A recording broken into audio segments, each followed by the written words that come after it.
सारा तेरे प्यार में तो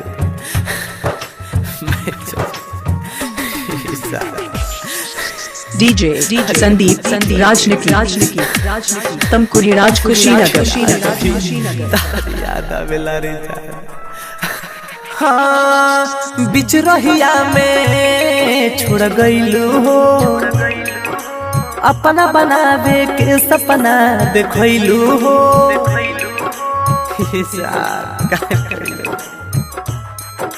हाँ बिच रहिया में छोड़ गईलू हो अपना बनावे के सपना देखलू हो हम तो कुछ ना जानत रही तोहरे के खुदा मानत रही तब दिलवा तोड़लू कहेला टूटल दिलवा जो भी हो चाहेला हमारा घर के डहेला टूटल दिलवा जो भी हो चाहेला डीजे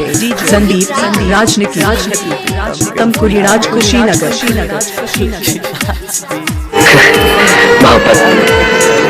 मेरे दोस्त आग भी लगाती है उन दिलों को जिनमें मोहब्बत के चिराग जलते हैं। मैं जानता हूँ तुमने कभी किसी से प्यार किया है। हाँ जोरतावे दहिया हमर पीरतिया के पीर में रहलू न जान तू तो हमरा तकदीर में हाँ जोरतावे दहिया हमर पीरतिया के पीर में रहलू न जान तू तो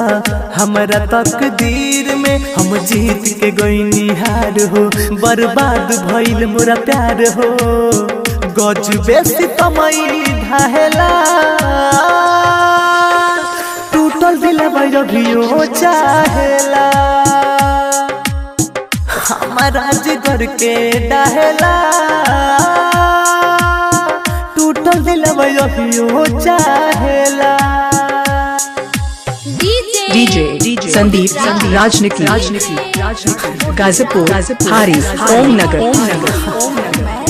सही तो है यार, मजाक ही तो बन के रह गया हूँ मैं। कमी लोगों में नहीं कमी मुझ में है, तभी तो लोग छोड़कर चले जाते हैं। कोई साथ नहीं देता मेरा देख के दिलासा तुरुल पर आकाश के घायल मेरी तुंजे के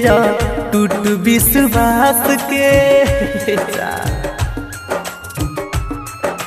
हाँ देख के दिलासा तुरुल पर आकाश के घायल मेरे तुंजे के टूट विश्वास के लुट गई तुम्हारा प्यार में केहू नहीं थे संसार में तू ही प्यार टूटा दिल भी हो चाहेला हमारा जिगर के डहेला टूटल दिल भी हो चाहेला। Mobile number 95 010 51 335।